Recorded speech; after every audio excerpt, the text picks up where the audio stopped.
Соңғы жылдары елімізде креативті индустрия қарқынды дамып келеді. Жастарымыз аймақтық және жаһандық деңгейде кең таныла бастады. Президент Қасым-Жомарт Тоқаев идея мен инновация отандық экономиканың қозғаушы күшіне айналу қажет екендігін айтты. Қолдау бар, сәйкесінше жас буын кино, музыка, әдебиет және тағы да басқа да салаларға үлес қосып жатыр. Солардың бірі Данабол Бірлеспек. Ол танымал шетелдік тұлғалардың бейнесін қазақша стильде өңдеп шыққан. Дизайнердің ерекше туындылары миллионнан астам қаралым жинаған. Кейіпкеріміз озық технологияның көмегімен төл мәдениетімізді жаңаша насихаттап жүр. Автор графикалық анимацияның көмегімен картиналарға жан бітіреді.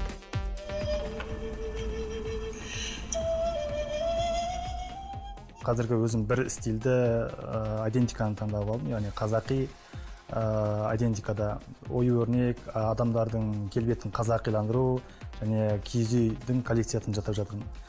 Қазір сол киіз үйдің коллекциясында киіз үйдің әртүрлі локациядағы орналасқан жермен сондай суреттер шығарып жасап жатырмын. Швейцария, Швеция, ақш, Ұлыбритания сияқты дамыған елдер зияткерлік, инновация және шығармашылық салаларға баса назар аударып отыр. Сарапшылар осылайша бүкіл әлемдік экономикаға серпін бермек. Мемлекет басшысы креативті индустрияның алдыңғы легіне шығу үшін аталған бағыттарға басымдық беруді тапсырғаны мәлім. Мы шаг за шагом приближаемся к постиндустриальной модели общества. Еліміз біртіндеп постиндустриалды қоғам үлгісіне көшіп келеді. Идея мен инновация оның басты қозғаушы күші саналады. Біз озық технологияларға негізделген білім экономикасын құруымыз қажет. Қазақстан жаппай цифрланған және жасанды интеллект жүйесі қарқынды дамыған елге айналуға тиіс. Бұл біздің стратегиялық міндетіміз. Осы технология таяу болашақта әлемді түбегейлі өзгертеді. Жасанды интеллектіні жетік меңгеріп, оны тиімді қолданып жүрген жастар көп. Мәселен, Жігер Мұратханов алаш зиялыларының портретін арнайы бағдарламаның көмегімен өңдейді. Жас талант нейрожелі арқылы логотип, журналдардың мұқабасы және әртүрлі иллюстрация жасаған. Сыртқа шығып, жарнамаларды қарасаңыз, нейросетпен істелінген картинкалар қарқынды дамып жатқан көруге. Содан бастап бір жарты жыл өткеннен кейін сыртта мысалы банктер рекламасын қолдана бастады.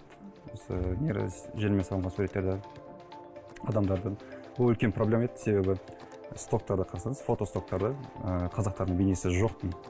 Оны табу, мысалы дизайнерлерге, маркетологтарға үлкен бір проблема еді. Қазір осы жаңағыдай Midjourney'дің көмегімен, мысалы басқа да нейрожелілердің көмегімен бұл мәселе шешілді деп айтуға толықтай. Бұл креативті экономиканың бір ажырамас бөлігіне айналып кетті десе болады. Қазір Жігер мырзамен менің суретімді арнайы бағдарламаның көмегімен өзгертіп көрмекпіз. Я, Жігер мырза? Ең алдымен не істейсіз? Я бірінші сурет тауып, оны компьютерге салу керек, референс ретінде. Қанша уақыт күтеміз? Ұзақ емес. Шамамен 1 минут. Ал міне қымбатты көрермен, нейрожеліге тапсырма біз бердік, комикс стилінде менің суретімді өзгертіп берді. Бұл креативті индустрияда қандай мәселелер бар? Креативті индустрия бұл тұтас елдердің, тұтас мемлекеттердің экономикасына оң әсер тигізіп жатқан үлкен сала. Бұл жерде миының миясы мен қаламның сиясымен еңбек еткен кез келген азамат, бұл қазіргідей біздегі мұнай мен газға, көмірге, басқаға қарап қалмайтын шикізаттық мемлекет деген атаудан Қазақстанды арылтатын үлкен сала. Және мен креативті индустриямен айналысатын IT компаниясы бар азаматтарды осы жақта жинадым, арнайы сұхбаттар жаздым. Олар тіпті осы біздің елдегі азаматтарға шетелден жұмыс тауып беріп жатыр. Мінекей ондай азаматтарды да таптым мен. Сондықтан менің креативті индустрия саласында көптеген жаңағы байланыстарым болды, мықты талантты азаматтармен.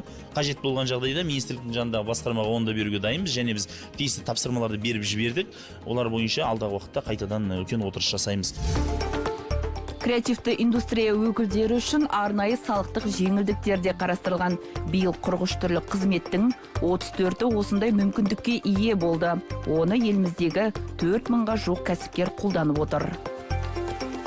Бұл салық режимін қолданатын кәсіпкерлер қосылған құн салығы бойынша тіркеу есебіне тұрмай-ақ, яғни қосылған құн салығын төлемей-ақ өзінің жұмысын жасай алады. Одан тиісті өзінің талаптары бар, аталған талаптарды міндетті түрде орындау керек, сол кезде ғана бұл режимді қолдануға болады.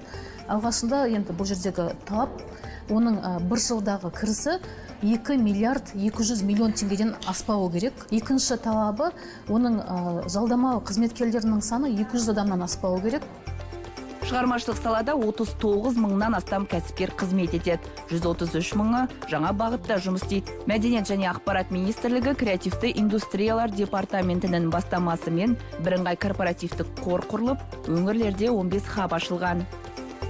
Мысалға, Алматы, Астана қалаларындағы, Түркістан қаласындағы өзге эпик креативті хабы, Шымкентте тағы Арт хаб Аманат бар, Қызылорда облысында Анаға тағзым креативті хабы жақсы жұмыс атқаруда. Креативті хабтарларға ең бастысы креатившілерге сол жерде бірге бас қосып, өздерінің идеяларын талқылап, бір-бірімен пікір алмасады. Алдағы уақытта креативті индустрия бойынша бірнеше заңға өзгеріс енгізіліп, көптеген жоба жүзеге асырылмақ. Жаңа жұмыс орындары құрылып, корпоративтік қор ашылады. Сондай-ақ жастардың шығармашылықпен айналысуына толық жағдай жасалып, гранттар бөлінеді дейді мамандар.